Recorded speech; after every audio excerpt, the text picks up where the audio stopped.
kembali lagi ke series cicil Hyperliquid 10 juta per hari ya. Jadi seperti yang kalian lihat di balance gue sebelah sini, ini gue udah top up 510 juta. Terakhir kali kita cicil, kalau kalian cek ini di Discord, itu di 16 Maret 2026. Jadi sejak 16 Maret sampai video ini di shoot, ini 510 juta alias 91 hari. Kita udah nggak masuk ke Hyperliquid sama sekali. Total modal kita, kalau kalian cek di sebelah sini ya, ini 1,56 miliar karena 10 juta setiap harinya. Kita so far udah untung dari uang 1,5 miliar jadi 2,2 miliar. Jadi hampir 700 atau 800 jutaan di saat marketnya ini lagi bearish. Menurut gua Hyperliquid ini bakalan tetap masih run up bahkan untuk beberapa tahun ke depan. Jadi menurut gua keuntungan ini masih terlalu sedikit untuk dinilai sebagai keuntungan. Gua masih percaya bahwa Hyperliquid itu bakal jadi a play ya ke depannya. Jadi langsung aja kita masuk ke sebelah sini trade ya. Ini gua bakalan beli ya Hyperliquid ya.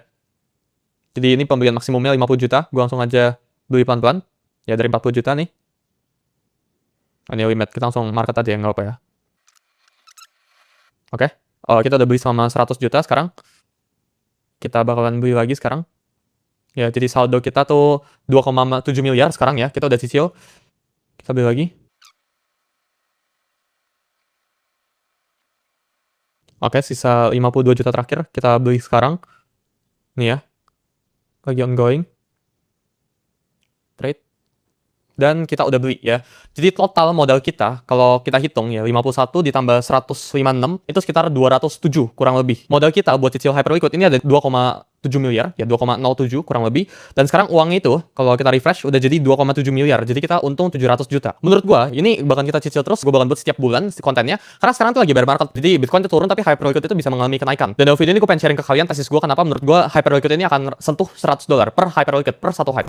Jadi langsung aja kita masuk ke breakdown analisis dari Hyperliquid. Pertama di chart gua sebelah sini, ini dari Trading View. Jadi kita bisa compare chartnya guys ya. Yang garis warna putih ini merupakan Hyperliquid, yang warna biru ya ini merupakan Bitcoin. Since inception, sejak awal Hyperliquid launch ya, Hyperliquid itu udah berhasil outperform Bitcoin. Jadi sejak awal itu di 2024an akhir sampai sekarang Hyperliquid itu udah menguat compare to Bitcoin 250%. Sedangkan Bitcoin itu minus 18% ya sejak 2024. Dan kita sekarang lihat sejak bear market bahwa Hyperliquid ini berhasil outperform ya jauh banget ya sejak awal tahun 2026 ini. Jadi awal tahun dari sekarang ini Hyperliquid itu plus 66% ya, Bitcoin itu minus 11% ya. Jadi outperformnya berkali-kali lipat ke atas. Kalau kalian lihat by overall performance ya, strength-nya itu jauh lebih kuat yang garis warna putih daripada garis warna biru. Jadi dari sisi technicalnya menurut gua ini something yang bisa outperform Bitcoin. Karena ketika kita lagi pengen investasi altcoins ya, alternative coin, ini harus outperform Bitcoin. Kalau Bitcoin naiknya 10%, tapi altcoinnya itu cuma naiknya 12% atau berapapun itu gapnya itu terlalu kecil. Itu namanya itu ERP-nya itu terlalu kecil gitu dalam stocks. Jadi menurut gue dari sisi outperformance ya, ini udah jauh banget. Kita juga lihat sekarang dari sisi fundamentalnya. Pertama ya, ini dari sisi foundersnya dulu. Sama seperti misal teman-teman ini berinvestasi di saham. Saham itu kita ngelihat foundernya atau CEO-nya. CEO-nya sekarang itu Jeffrey Yan. Jadi lu bisa cek di Twitter ya, handle-nya itu Jeff. Ini kita bisa baca headline-nya bareng-bareng ya. The founder of Hyperliquid ya once rejected a $1 billion valuation funding proposal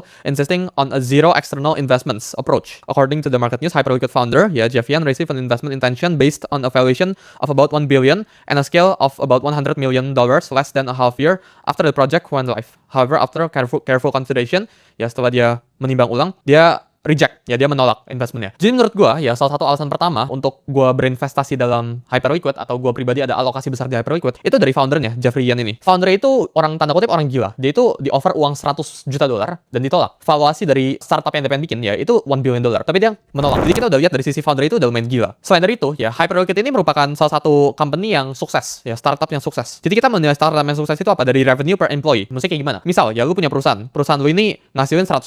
Tapi buat ngasilin $100 ini ya ini butuh 10 karyawan. Berarti gimana cara hitung revenue per employee-nya, RPE? Berarti revenue-nya dibagi employee. Ya, hasilnya ini 100 dibagi 10, hasilnya 10. Berarti revenue per employee ini $10 ya. Per satu kepala orang ya, ini ngasilin $10. Nah, kita lihat ya sebelah sini Meta ini $2,2 million per satu employee. Jadi satu employee ya on average itu makes Meta $2.2 million. Apple 2,4 sebelah sini. Cursor ya ini merupakan company juga. Nvidia ya processing, OnlyFans ya 37,6.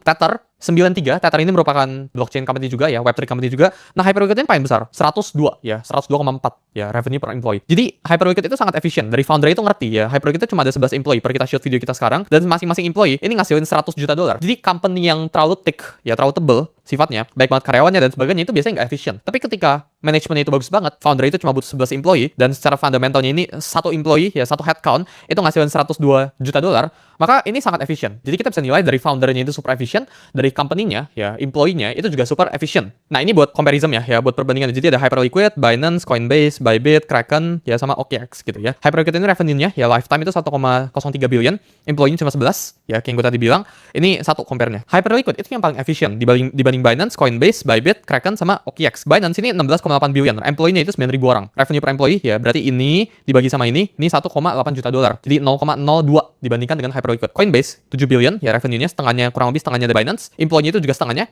kurang lebih mirip buat Coinbase.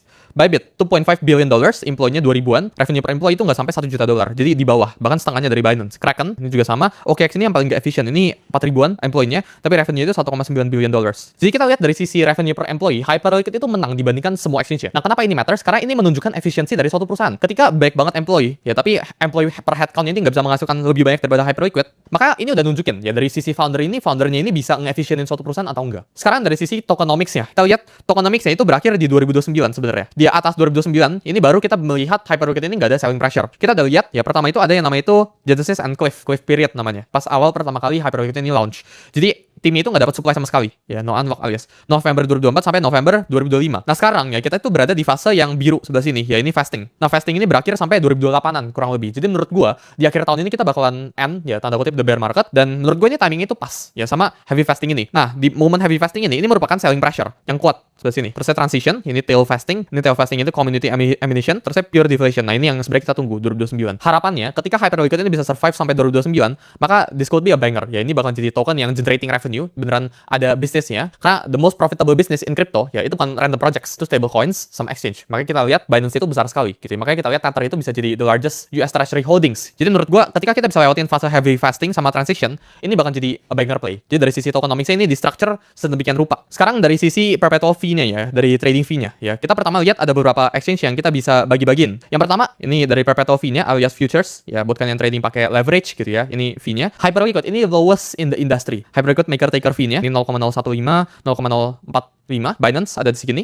Ya ini VIP. Bybit ya 0,02, 0,05, OKX 0,02, 0,05 gitu ya, standard juga. Coinbase 0,02, 0,05, ya ini notes itu advanced gitu ya. Kraken ya 0,02, 0,05 standard gitu. Hyperliquid ini paling murah. Jadi otomatis ya ketika user ini pengen milih, ya misal ini ada user sebelah sini ya, pengen milih ada baik banget exchange, dia itu pasti ya salah satu consideration pertamanya ya itu pilih fee-nya itu yang paling murah itu yang mana. Dan jawabannya Perpetual DEX. Ini Hyperliquid yang paling murah gitu ya dari sisi perpetual. Nah, sekarang kita lihat ya dari spot trading fee. Ini ada Binance, OKX, Hyperliquid, Bybit, Kraken. Hyperliquid ini juga salah satu yang paling murah juga. Paling murah actually 0,0 gitu ya, 0,04, 0,07. Ini jauh. Yang lain itu 0,075. Ini actually mirip data angkanya, tapi tetap Hyperliquid itu paling murah. Binance itu lo harus pakai BNB gitu ya, lo harus verifnya pakai BNB. Terusnya dari sisi semua structure-nya ya, spot sama perpetualnya Hype itu menang. Ya, jadi kita udah lihat dari sisi pertama foundernya, fundamentally foundernya bagus, foundernya bisa nge-efficientin employee per count-nya, head per employee-nya. Dari sisi perpetual fee-nya, dari fee perpetual DEX-nya, exchange yang lo bisa pakai, decentralized exchange-nya, Hyperliquid itu paling murah dibandingkan semua checks yang available. Terus ya sekarang dari sisi discounts-nya, sebelah sini ya, ini dari exchange Hyperliquid itu punya discounts yang paling tinggi. Jadi kalau kita cek, Hyperliquid itu up to 40% dengan kalian nge-stake Hyperliquid dan dapetin yield, ya, if I'm not wrong, sekarang tuh yieldnya 2-3%. Binance itu 25% dengan kalian bayar fee-nya itu dengan BNB. OKX itu up to 40% dengan lu nge-hold. Nah, nge-hold sama nge-stake ini beda, ya, lebih jauh lebih menguntungkan lu nge-stake. Karena nge-stake ini udah dapat bunga. Sedangkan nge-hold itu nggak dapat. Bybit ini nggak ada native token ya. Actually ini ada gitu ya. Dulu itu BIT ya, tapi sekarang itu diubah jadi MNT. Volume tier ya atau referral. Coinbase ini juga nggak ada. Ya ini Coinbase Premium, apalagi ini fee-nya juga mahal. Buat US only. Kraken ini juga nggak ada. Jadi sisi diskon Hyperliquid juga menang. Nah sekarang buat ngeliat, kita compare. Karena Hyperliquid itu udah menang dibandingkan dengan exchange lainnya. Nah menurut gua kompetisinya Hyperliquid itu Aster. Ya jadi kalian mungkin tanya kenapa nggak masuk ke Aster aja? Jawabannya itu ya kita bisa lihat. Ini kita lihat based on fundamental data aja. Menurut gua Aster itu bagus kalau timnya itu bisa ganti. Ya tapi selama timnya manajemennya itu nggak bisa ganti, maka menurut gua nggak. Karena gua punya tim teman-teman trader. Tapi teman-teman trader gua itu nggak pernah pakai Aster. Ya Aster itu cuma besar ketika lagi farming volume aja. Pas airdrop aja. Sekarang ketika udah airdropnya udah selesai, ya ini udah nothing, udah nggak jadi apa-apa lagi. Kita lihat dari max supply-nya. Ya Aster itu 8 kali lipat lebih banyak daripada Hyperliquid ya. Aster itu 8 billion, Hyperliquid ini 1 billion. Circulating ya, Hyperliquid lebih kecil, tokenomics-nya juga lebih bagus. Venture capital allocation ya. Nah, ini juga yang paling penting ya. Karena ketika venture capital ya, VC ini punya supply, maka kalian itu bisa didump, kalian itu bisa dibuang, ya bisa disiram sama VC-nya. VC-nya Hyperliquid itu nggak ada. Jadi nggak ada yang bisa nyiram kalian, nggak ada yang bisa buang barang. Sedangkan Aster ini ada yang bisa buang, yaitu Binance Labs atau Easy Eye Labs namanya.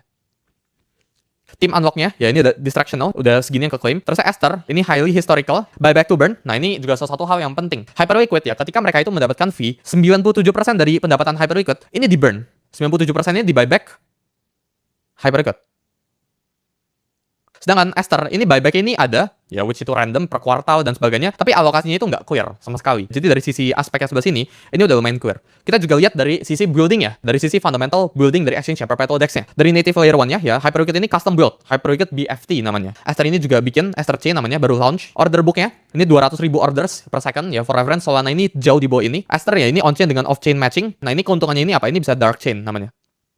Jadi orang-orang yang trading di Aster ke depannya ya dijanjikan bisa masuk tanpa masuk ke blockchain ya. Jadi orang tuh bisa transaksi tanpa ketahuan. Vice versa ini nggak ada yang lebih bagus. Smart contracts ini Hyper EVM, Aster ini multi chain bridging. Nah, Hyper EVM ini jauh lebih bagus. Kenapa? Karena orang itu bisa build di atas Hyper EVM ini. Ya baik banget program-program atau projects yang dibuat di atas Hyper EVM ini. Latency ya sub-second. Ya ini juga variable karena ini multi chain sifatnya. Nah, battle tested ini juga salah satu hal yang penting ya buat awal-awal. Hyperliquid ini udah di battle test 2,5 tahun, udah live ya sebelum bener-bener token itu launch ya. Sedangkan ya, Aster ini baru kurang dari 1 tahun ya, post merger. Jadi dari sisi building ya, menurut gua Hyperliquid ini jauh lebih bagus. Selain dari itu ya, ini sebelah sini itu indicator ya sama dari hasilnya. Nah ini yang gue bilang ya, Aster ini baik banget wash trading pattern ya. Jadi orang itu cuma menggunakan Aster ketika orang-orang itu lagi pengen dapetin airdrop. Setelah airdrop yang hilang ya, ini udah hilang ya, farming exit terjadi ya, incentive driven gitu. Market share itu drop. Nah, sedangkan Hyperliquid ini nggak drop setelah launch-nya pun orang tetap menggunakan produk ya, revenue itu beneran tetap generating. Nah sekarang ya, gimana cara kita bisa hitung fair value dari Hyperliquid ya? Hyperliquid itu harganya itu berapa? Kita pertama lihat ya dari sini, value dari Hyperliquid annual revenue-nya yaitu hampir 1 billion sebelah sini, circulating supply sekarang segini, market cap-nya segini ya. Jadi ini P2S itu apa? Ini price to sales gitu ya. Ini 12,2 kali lipat. Nah ini kalau kita compare sama industri lain, Coinbase itu 7 kali lipat, Robinhood 12, ya DYDX 15, Uniswap 25, ETH 30 ya. Jadi menurut gua fair value-nya Hyperliquid ini kalau 12,2 ini masih normal hitungannya, price to sales-nya gitu. Nah ini cara singkat kalau teman-teman tarik gitu ya semua hitungannya. Ini kita dapat fair value dari Hyperliquid ini di range 35 sampai 71, which kalau lu ambil average ini di $53. Menurut gua ya Hyperliquid ini tetap undervalue atau masih fair harganya ketika kita bisa bid di bawah $53. Dan sekarang per video ini kita shoot ini di $43. Jadi menurut gua ya meskipun di bear market sekarang ya Hyperliquid ini tetap bisa naik. Bahkan ketika Bitcoin turun, Hyperliquid ini naik. Community ini tetap strong, foundersnya si Jeff itu tetap nge-build, dan compared ke semua exchange ini tetap lebih tinggi. Jadi fair price-nya ya ini kalau kita hitung, ini gua ada hitungannya sebelah sini semua. Ini sangat-sangat tinggi. Dari segi buyback-nya ya Hyperliquid ini buyback 97% yang gua tadi bilang. BNB ya alias Binance sini cuma 20 sampai 30%. OKB atau OKX ya ini 30%, Coin ini 0%. Equity bukan revenue distribution, ini buyback, ini direct buyback, langsung di burn gitu. Jadi dari sisi fundamentalnya kita udah bisa lihat kalau Hyperliquid ini merupakan winner.